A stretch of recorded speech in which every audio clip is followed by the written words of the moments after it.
Hi, everybody. Welcome to another episode of From the Minds of Raging Brats. I'm Heather. And I'm Ashley. How you doing this week? Well, I survived. So goal accomplished. I am going to optimistically say, because I'm really working on not trashing my own self with my own words and drawing that energy to me. I'm going to say that I'm thriving. That is awesome. That is what we need and want to hear. And that's the energy I'm going to hold for this week, is that I'm thriving. Hey, that's the energy that we should all strive for. Now it is up to the rest of the week to match that energy with me. Hey, through sheer power of will, almost all is possible.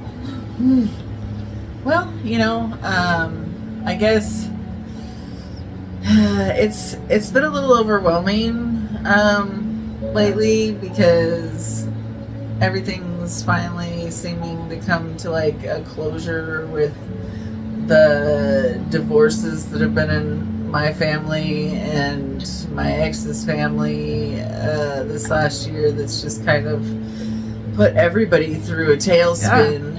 Yeah, it's really rocked everybody. Like, some people's true colors came out.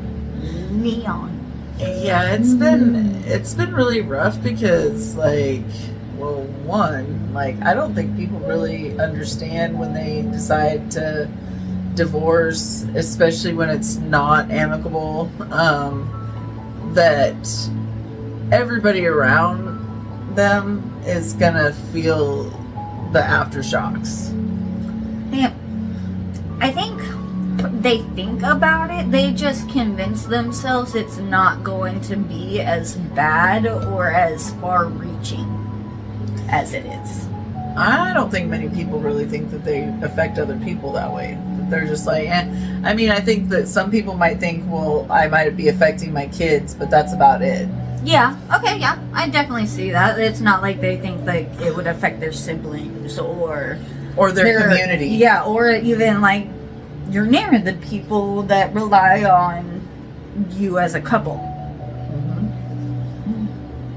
Yeah, it's been really hard to watch, not just the relationships fall apart to pieces, but also to watch people's reactions. Especially because so many people are like, I'm not going to take sides, but then in the end their actions show that they've clearly, whether consciously or subconsciously, they've chosen a side. Yeah. And also the fallout that hurts other people when people are trying to hide assets or manipulate situations. Yeah, because especially like if it's the kids like that are getting hurt, like they have to look at one of their parents and be like, you're hurting my other parent. Like, I understand you're not in love, you're upset, you're whatever, but that's still a part of me. Well, also to have to look at the parent and go, you're hurting me. Yeah. You are directly hurting me because you're hurting. Yeah. I mean, it's a tough place to be. I think especially like people when they get divorced with adult children, they're like, okay, yes, it might affect them, they might be upset, but it's not like we're ripping the family apart. But especially if it's a non-amicable divorce, you kind of are. Yeah, it definitely feels like you have to choose sides, or you have to tiptoe around what you can or can't say when you're with certain people. It puts a stress on everyday life, and for me, at least me, myself, it has caused me to withdraw from most of the people in my life, because I am working so hard at building a peaceful life for myself. Yes. Even though it's hard, even though I'm struggling. But to have that drama, and then on top of it, like, to have somebody like your parent be like, oh, well, I just wanted to call and check in because I haven't heard from you. And then you're like, well, I've got all this stuff that's really going through my head. Through it. No, the stuff that I'm going through, and it's a lot. And so I'm trying to deal with that. And that's why I haven't reached out. And they're like, oh, well, that sounds tough. Gonna let you go now.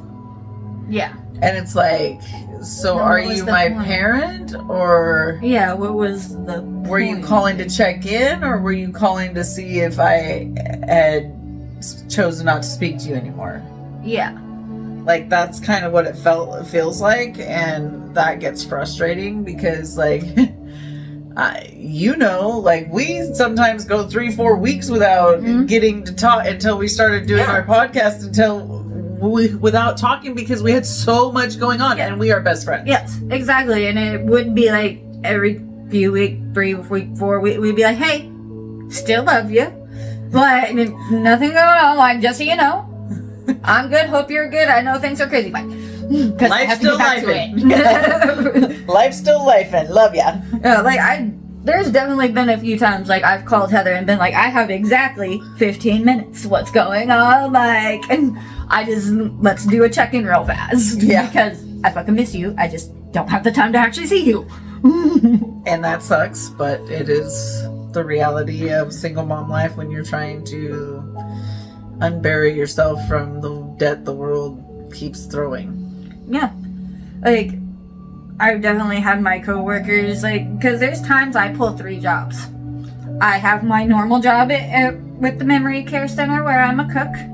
I do basic, like, fixes for, like, people and stuff when they need it, and I can work on basic stuff for cars. And then, when my mom absolutely needs a break, because she works constantly and she's amazing, I come in and I take care of my grandma. And they're like, how do you do that? I'm like, I love how you think it's an option. Right. Like, it's not like I woke up one day, I was like, you want to know what I want to do?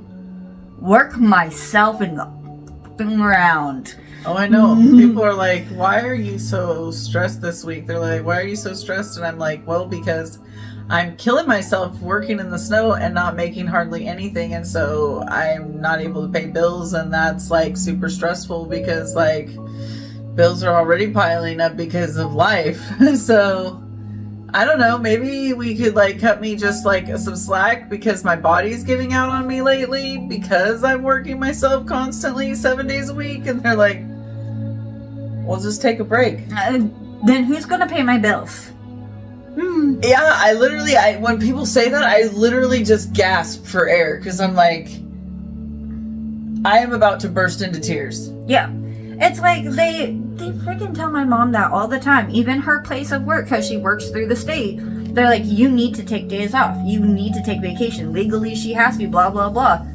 Nobody else is going to come in and take care. Like, I will a little bit, but that's not going to give her the break she needs. That woman needs weeks off. But nobody's going to come in and help her. And even if she goes on vacation, then that's still taking care of her. And she's still taking care of her. She's still like... And my mom, and I hope I am wrong, will probably not be around when I'm in my mid-40s. Because she can't take a break. She can't stop. She can't. She makes like $20,000 a fucking year being a caregiver 7 days a week, 24/7. Not that she's paid 24/7, by the way. And everyone's like, just relax. And she's like, if I relax, everything falls apart, y'all. Like, you don't get it. I'm glad you have a support system like that can That's get my you. life. And that's with a support system. Yeah. And like, my mom, she is one of the strongest people I know, but she has given up everything to take care of her mother. She has no more friends. Because all she does is take care of her mother. Like, my stepdad lives in a different house, they're not married, like, whatever. Like, but she's given up everything to take care of everyone else. And people act like it was her choice. Like, she chose that life. No, she's been taking care of people her whole damn life. Like, it's not an option. It's what you do to survive. Like, it's getting slightly better, like, with coping mechanisms and stuff for me, and like for you, like, we're learning how to get through our stress, at least manage it better than we used to. But our parents? My mom is doing better little by little. She actually tells me all the time, she's like, I'm following your example and I'm healing because I don't want to live this life anymore. Like, I don't want to be unhappy. She's got plans to travel. That's awesome. That makes me super happy for your mama. Yeah. She deserves it. She does. And, you know, she's been through a lot, and it's finally coming to a close. And I hope that now that things are coming to a close and resolving, they can both move on. But it's going to be still a hard transition for our family. Like, my kids still have some upset towards some stuff that's happened since the divorce too, that were their own feelings. Yeah. And I was just like, you're allowed to feel what you feel. Like, I'm civil because I'm an adult, but at the same time, I am in a very strange place because I have love for both sides. Yeah. Like, I love both sides. I have sadness for both sides. I have anger for both sides and love for both sides. Yeah. And they're different and for different reasons. But it's still hard to be like, okay, so I'm just ready to move on with our relationships. Because I'm not really ready. Well, yeah, and your relationships, like, yes, they're still your parents, but they've changed watching what has happened and what they've done. Yeah. And it's changed my view on men, too. Like, I am very clear in my boundaries and my needs now, because I'm like, I have now seen the people that, some of the men that I thought were like stand-up men, do some of the shadiest things. Yeah. So now I'm like, these things that I thought were red flags in these men, I now know are red flags, and so I tolerate next to none. Yeah, like, my mom makes fun of me for that all the time, like, because I am usually so happy in my singleness. She'd be like, motherfucker spells a word wrong, and you're like, turn off, goodbye. Like, and you don't spell that great either. I'm like, yeah, I know. Well, like, the turn off changes. It could be anything. Also, if you can't spell better than me, like, you have to be bringing something to the table that helps me grow. Like, I should be helping you grow in some way, and you should be helping me grow. And like I said, one day he could spell wrong, I could be just fine. It's just because I'm usually so happy being single, I'm like, nope, don't like that, bye. I too am a little bit hard-headed in my singleness, but I'm so ready to share, not be taken care of. Here's the thing. Yeah. But share my life with somebody and share theirs in return. Like, I'm so ready to be a partner with somebody. To just, at the end of my day, like I've said a bunch of times, like, I don't need them to fix it. I just need them to hold me while I fall apart, and then remind me that I am the badass that can fix it on my own, and just so I know, they're behind me in case I stumble. Yeah. See, and I think I was almost lucky to have parents that never got married, so there was no divorce. But I also never seen like that aspect of a relationship at all. It was always women make it fucking happen. Like, even the people that were married in my life, they all got divorced, and their marriages were highly abusive. Like,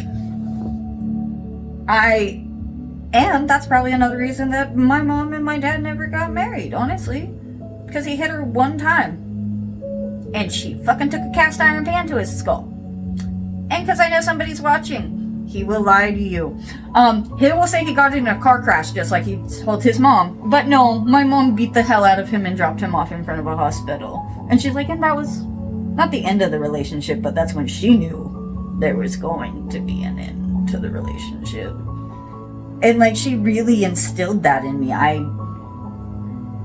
have so little tolerance for anything because I'm like, I could spend my life with somebody forever, but marriage?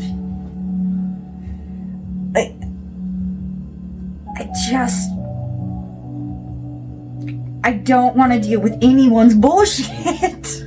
I get that. I want all the good, happy parts of the relationship, but I don't want the other shit. Like, I don't think anybody does, but... Here's the thing that my therapist said to me, and when I knew that I was ready for a relationship. You have to allow yourself to be fully vulnerable to where somebody can break every bit of you to fully be in a relationship with somebody. But the person that is the right person for you isn't going to need a warning or a precursor to you handing that vulnerability. They're already going to know because they're going to be handing you theirs at the same time. Like, my mom pointed it out the other night, and she probably has a really good point. And she's like, you're so dead set on not being in a relationship. You don't want it. You don't need it. I was like, yes, I'm aware. It's me. She's like, but I bet you when you're out of the housing situation you're in right now, and you're good, and you're stable, and you start going back to school like you want to, that's when you're gonna find your person. When you finally feel like you're secure and you have it all and you don't need nobody, that's when somebody is gonna step in and be like, you don't need me, but I'm gonna make you want me. Like, she's like, and it's gonna be funny, and I'm gonna tell them all about how she was never getting in a relationship again, like, and especially not with a dude. Fuck that. Like, she's like, watch. Well, I'm gonna be very annoyed if you're right. I might not even tell you I'm in a relationship just to make you not right. She's like, for how long? She's like, you want to live 4 houses away from me.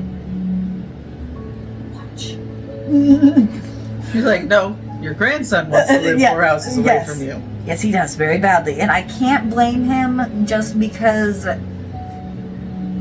I know how hard change is for him, but in any autistic person, and that would be like the least amount of change possible. He could still see Gigi's house. He could still be there after school and all that. Like, and he really doesn't want to change schools. Like, really, really passionately does not want to leave that school. You're like, but I thought you wanted no effort in the school. Yeah. I started to say something like that. He's like, my grades went up. And I was like, they did. But they still went down first.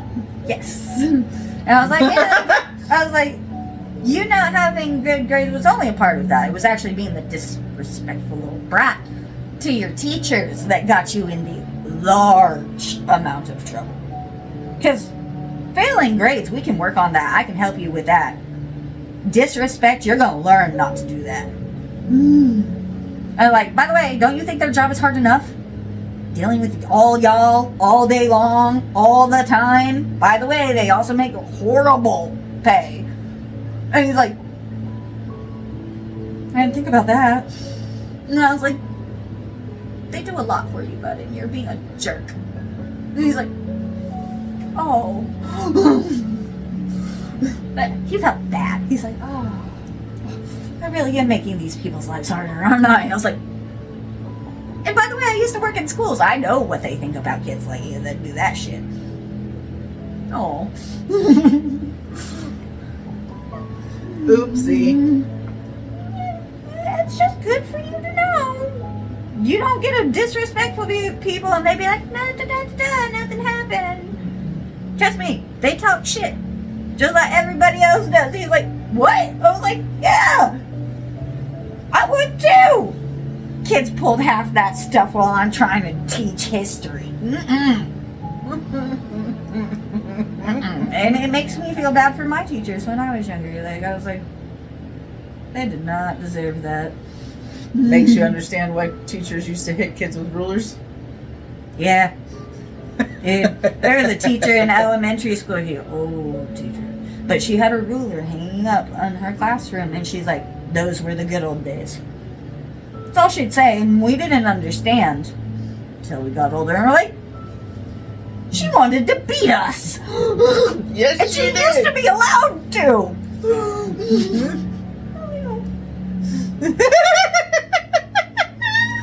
And not a nice lady. I still remember her. I don't remember a lot of teachers, but I remember her. I'm glad they couldn't beat us when I was in school because I drove my teachers so fucking crazy. Only second grader to show up in class with my mom. My mom and aunt had gone to Chippendales the night before, and not me bringing one of those little viewers, the clear, sitting in class, just passing it around. See, my shit, like, I think second grade is when I really started getting in trouble, and I remember taking my mom's jacket one morning that she always wore to work. It was my favorite jacket. But I didn't realize her cigarettes and her lighter were in the pocket until some kid, I had my hands in my pocket, and I was like, oh fuck. And right then some kid like started fucking with me, and I was like, fist pack. She gets a call. Your child has narcotics and committed a violent act at school the day get here now. Oh, she used to narcotics? That's not a narcotic, yeah, it's a cigarette. Yeah, and she gets there and she's like, my cigarettes. You ain't taking the fucking cigarettes, they're mine. Unless you're gonna pay for another pack first off. Give me that shit. I told you not to take my jacket. Bitch. Grabs her jacket and she goes, and that little motherfucker. And points to the kid in the hallway. She goes, the kid that's been harassing my kid for months? And you won't do anything about the kid I told my daughter last night to fucking get him and teach him a lesson? You ain't suspending her. You ain't even know. You ain't expelling her. She's going back to class. And me and you are going to sit down and have a conversation. And that was about the time in my young life I was like, I think my mom might be a badass. I think I should go do some chores when I get home. I wish my kid would realize that shit so that I don't have to go psycho on his ass one day. Oh, see, but that's the thing, like, I realized young my mom was a badass, and I kept learning right up until about 12, 13 years old, and I was like, I come from you. That means I'm a badass too. And downhill from there. Yeah, it usually does. Yeah. Sorry, Mama. I love you. The britches were a little big, huh? She adjusted for you real quick, though. Yeah. And like, a lot of y'all don't know, my mama's like this big, and she's pale and she got blue eyes, but she's a fucking res kid. Grew up on a res, mean as hell, grew up in the country, run around with her siblings, like, you don't fuck with my mama. To this day, I will say, I don't fear no bitch, except for the one that made me. And it's equal parts fear and respect. Like, I'll tell you a little story. A couple years ago, she was making me real mad, and I looked at her, I was like, I'm about to fucking hit you. And she just started laughing, and she goes, cool. But I'm gonna let you know I'm not gonna hit you like you're my kid this time. And I just froze. I was like, you were hitting me like I was your child? Like, you can go harder? Like, fuck this. No. I'll take on a lot of people, not her. See, I don't have that switch in my brain. Once you push me to the point where I want to fuck you up, and the word "go" happens in my brain, there is no You could be fucking coming at me with a machete and all I got is bare knuckles. I'ma fuck you up before you kill me. I am like that with everybody else. But my mom, but at the same level, I'll go to war for my mom. Like, her and I had an incident, what, 2 months ago? Something like that. Yeah. It was bad, like really, really cops getting called bad. I still fucking end anybody over that woman. That is my mom. No matter how angry she is. But it took a long time to get to that point too. Yeah, well, you know, when therapy gets involved with both of you, and then y'all start doing some family therapy. First, the individual skills. Yeah, that will be very important. Yeah, it is for everybody. But first the individual skills, but then sitting down to family therapy to really get down to the nitty gritty of what trust boundaries have been broken between you guys. And then working to move past that, as not that it didn't happen, not that you can change it because you can't, but where we're going to start from here. These are what the boundaries are going to be. This is how we're going to treat each other moving forward. This is the way we are going to maneuver through our relationship, and then consistently sticking to that. Yeah. And, you know, it is a process. Like, it's a one that most days I'm like, it's totally worth it. Like, everybody has their setbacks, but it is one of those things. When I was younger, if you would have told me I would have had that type of relationship with my mom, I'd be like, you want to read the police report? Like, no, that's not going to happen. But I think, especially since that last incident a couple of months ago, my mom has taken so much accountability that I never thought she would in a lot of things, that it is helping. Like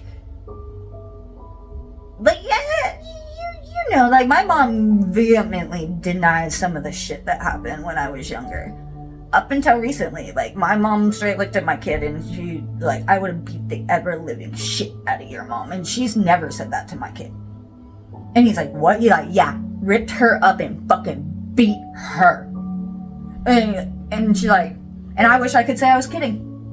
She like, but that's what I would have done. I was like, but she's like, but we're different people now, and I am trying so hard not to do that. Like, she's like, I'm never gonna lay hands on you like I laid hands on your mom. She's like,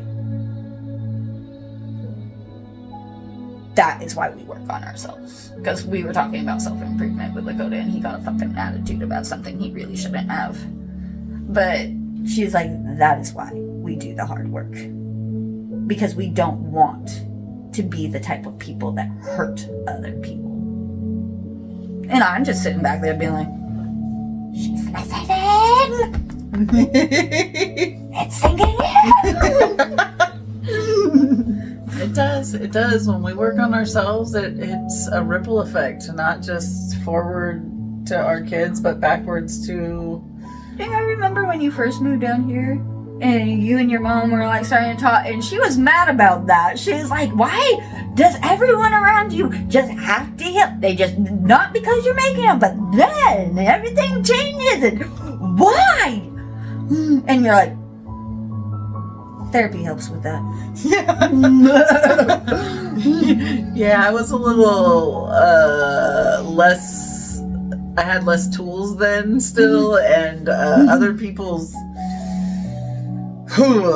scared the shit out of me. But now I'm just like, okay, well, I was been there too, so like, I'm not gonna deal with the drama that comes with this.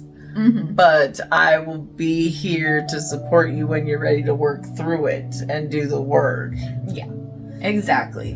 Like, and that's the thing, like, I've noticed, especially with getting therapy and getting better, like, people want me to give them, like, a fix-all, like, how did you pull yourself, how did you do it? And I'm like, have you not seen the continuous struggle in me working my ass off? It's not like I just woke up one day, I was like, I am going to not be homeless today. Because I decided.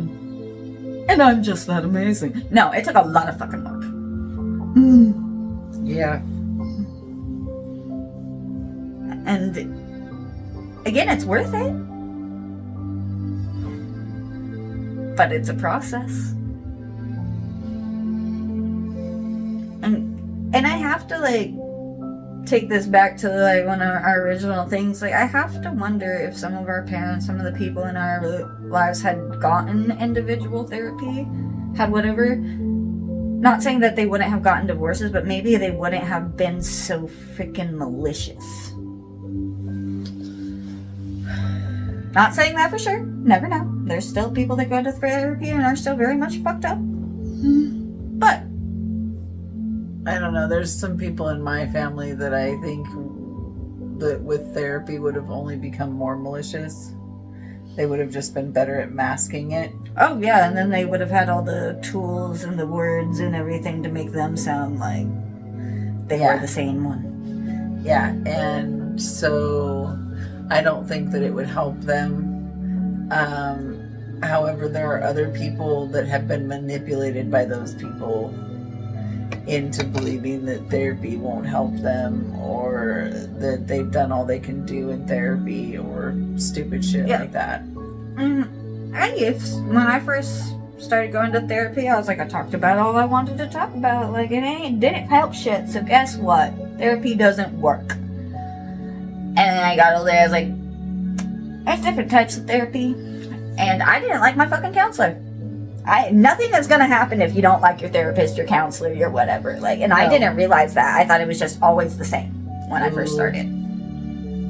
No, it's an interview process. You get to pick your person you spill your guts to, like. And I feel like that's so important. Even if you don't have mental health issues, or you don't have anything, having somebody completely outside of your life that can give you some perspective, or you just vent to, like, and doesn't judge you. ChatGPT. Well, there's that. Sorry. It will actually talk to you too. Not sponsored, by the way. Yeah, this no. is just my shameless plug for what I do in my free time when I need help problem solving, because I am human and inherently retarded when it comes to dealing with my own emotional bullshit.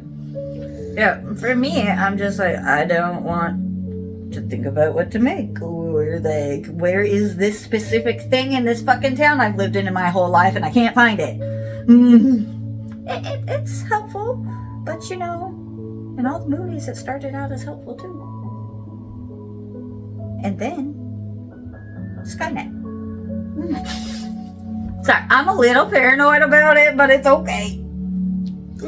Well, they're also releasing the fucking humanoid things this year, and I am freaking out. I think it's so cool. See, best friend's totally different opinions. She thinks it's cool, and I'm like, I've seen iRobot 200 some odd times. I'm gonna be just like Will Smith in that movie. I don't want to be in the same household as it. It ain't driving me nowhere. Like, and if my grandmama gets one, I'm freaking out. My mom is now using AI. Is she enjoying it? Yeah. She has ChatGPT and uncensored AI.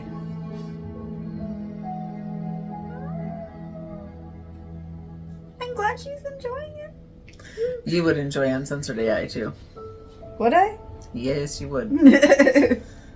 Yes, it's fun. I haven't heard of it before. It's not an app. You just have to go to the website, but it's definitely for adults. Yeah. And they have different, like, preset characters.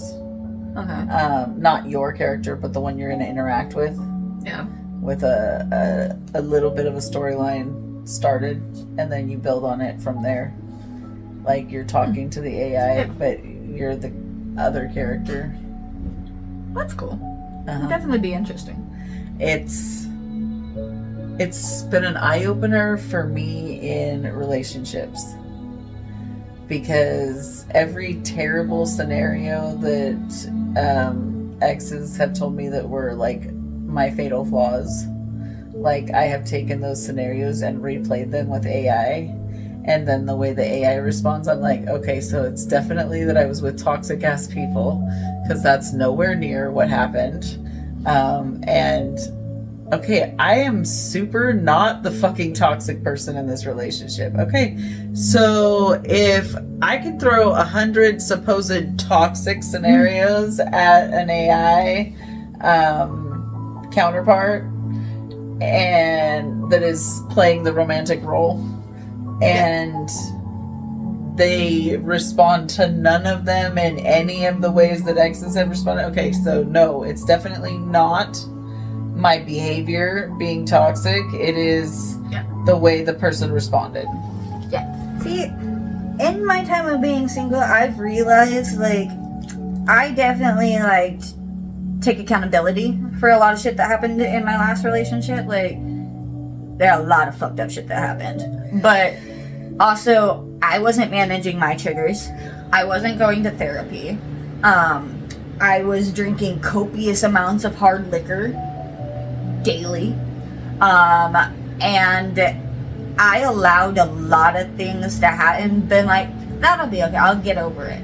Or it won't be something I'll think about. Like, no, I'm obsessive. Like, I don't forgive easily. And there's a lot of it I had to work on. Like, I don't drink like that anymore. Like, I am very good at looking at somebody now and be like, that's my boundary, get the fuck away from it. Instead of just being like, for this person it's okay. Maybe not for everybody else, but for my person it's okay. No. Boundaries are boundaries. And it should be respected. Yeah, well, and a partner is going to either respect your boundaries or they're going to explain why that boundary should be adjusted. Yeah, and that's one thing. Like, having a discussion, having like whatever like about it is one thing, but to just be like, I don't care about your boundary. I don't want it there, so I'm going to just ignore it. But also, like, hard boundaries should be discussed up front. Like, this boundary is something that I will not budge on, so that the partner has the notion going in what is a non-starter. Yeah. Because then the rest of it should always be a discussion. Okay, well, this is your boundary, but here's my boundary, and here's why we need to compromise so that both of our boundaries can... If it can be compromised on, like, because then that's why you have those hard discussions, so you don't find out later on that it's just not going to work for some reason. And then, like, that way, I feel like it should be that way with every relationship, not just romantic ones. Like, one of my boundaries, like, Heather's my best friend, so it's not a boundary with her or with my kid or usually with my mom. But I don't like to be touched. Period. You know, I make it very well known. Do not touch me. Like, Heather had a friend at one point that even Heather had to be like, you don't understand. Like, when you come around her, don't touch her. No Tigger today. Yeah. And then I met her. I was like, that's why you had to warn her. you're like, shit, she really is Tigger. No, that's the personality. Yeah. And alright, that's fine. Like, as long as you can respect boundaries. Like, and I do my best to figure out a lot of people's boundaries up front. Because I don't want to be the person that makes somebody uncomfortable or feel unsafe or whatever. Like, if it can be avoided. And I'm not trying to make you feel unsafe. You know, normal shit. I've gotten very much like, don't touch me in the last few years too, but it's more like, if I don't know you, don't touch me. Yeah. If, unless like, if I'm meeting you for a date, then more than likely I'm gonna give you a hug. Yeah. But like, also, that doesn't give you free reign to put your hands anywhere or kiss me. Bro, no. Please don't kiss me in the first meeting me. I mean, a hug is one thing. A handshake or a hug is pretty okay. But anything more than that is, like, inappropriate to me because I haven't even gotten a chance to really feel your energy out. If I feel okay, if I feel safe in this meetup, like, all of those things are factors for me. And, like, even at work, like, I've been there long enough that people now know whether they think I need a hug or they need a hug. Either one, they ask. They do not touch me without my. They do not just come up and hug me. They're like, "Can I hug?" Like, and That's 9 good. times out of 10, I will, because either they need it or I'm having a really bad day. But they all know not to just touch me. I flip out. Yeah, well, that's a boundary, and you're allowed to have it. It's your body, and it's your body autonomy. Like, Right? Like, I don't think anybody should just go. That's weird. yeah, I tell people when their kids are like not wanting to give a hug, and they're like, "Hey, come on, you just give so and so a hug." I'm like, no, they shouldn't have to. No. If they're not feeling comfortable, they should be able to just say no. You can say hello and not Yeah. touch somebody or be hugged. Yeah, and that's always been one of my big things with Lakota. And like, there has been older generations in my family that's gotten irritated with it, but I am also the person in my family that I'm like, what? You're gonna say, like, go ahead, like, say your opinion, but we can have a discussion. But my stance is not changing, and they know that, and they don't like it, so they just don't. They're like, piss off. And they're like, it ain't worth the fucking argument. And I'll agree with them. It's not. Don't, because my opinion's not going to change just because you want to talk incessantly about it. I don't anymore. People will just tell me their opinion, and I'm like, okay. And then what I think is funny is when I say okay, people take that as acquiescence. Yeah. And I'm like, okay. And then I go about doing my whatever I was already doing. Yeah. And they're like, but you said okay. Yeah, I never said I was okay. I was going to go do that. I just said, okay, that's your opinion. You're Yeah, entitled to it. And that's great, but I'm going to keep raising my kid the way I'm raising him. Yeah, I'm going to, as this generation says, I'm going to keep doing me. Yeah. Hey guys, we're going to go ahead and stop right here this week. And Probably split it into 2 episodes. We went a little long, like we had a really good discussion this week. So, yeah, so I think that we'll just split this into 2 and catch part 2 next week. Have a great one, guys. bye guys.